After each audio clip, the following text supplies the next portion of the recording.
നിങ്ങൾ കൂർഗിലേക്ക് വരുവാണെങ്കിൽ മസ്റ്റായിട്ടും കണ്ടിരിക്കേണ്ട സ്ഥലങ്ങളിൽ ഒന്നാണ് ഞാൻ നിങ്ങളെ കൂട്ടിക്കൊണ്ടുപോകുന്നത്. വേറെ അങ്ങോട്ടല്ല, ഗോൾഡൻ ടെമ്പിൾ. ഇതിൻ്റെ കറക്റ്റ് ലൊക്കേഷൻ വരുന്നത് കൂർഗിലെ കുശാൽ നഗറിനോട് ചേർന്നിട്ട് ബൈലക്കുപ്പി പറയുന്ന സ്ഥലത്താണ് കേട്ടോ. ആ ദൂരെ കാണുന്നില്ലേ, അതാണ് നംബ്രോളിക് മോണിസ്റ്ററി. അതിൻ്റെ മേലെ വലിയ ദൈലാമയുടെ ഒരു പിക്ചറും ഉണ്ട് കേട്ടോ. ഇവിടെ ഒരു 5000-ൽ പരം സന്യാസിമാർ താമസിക്കുന്നു എന്നാണ് അറിയപ്പെടുന്നത്. ഇവർക്ക് താമസിക്കാനുള്ള കോട്ടേജും ബാക്കി കാര്യങ്ങളൊക്കെ ഇതിന് ചുറ്റും തന്നെ ഉണ്ട് കേട്ടോ.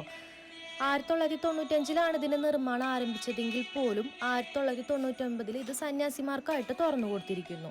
ടിബറ്റിന് മുകളിൽ ചൈനയുടെ അധിനിവേശത്തിന് പിന്നാലെ സ്വന്തം നാട്ടിൽ ജീവിക്കാൻ പറ്റാതെ 1959 ദൈലാമി അനുയായികളും ഹിമാലയൻ മലനിരകൾ താണ്ടിയിട്ട് നമ്മുടെ ഇന്ത്യയിലേക്ക് അഭയം തേടിയെത്തി.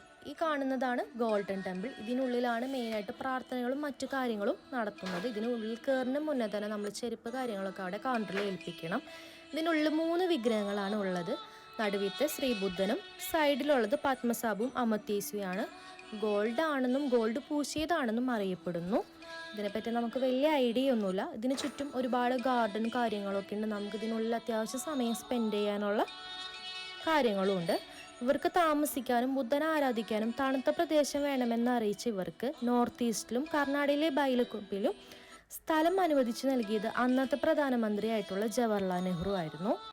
സ്വന്തം നാടും വീടും വിട്ട് മറ്റൊരു രാജ്യത്ത് അഭയം തേടിയെത്തിയ ഈ ബുദ്ധ സന്യാസിമാരെ കൈവിടാതെ സ്വീകരിച്ച ഒരു രാജ്യമാണ് നമ്മുടെ ഇന്ത്യ എന്ന് നമുക്ക് അഭിമാനിക്കുക.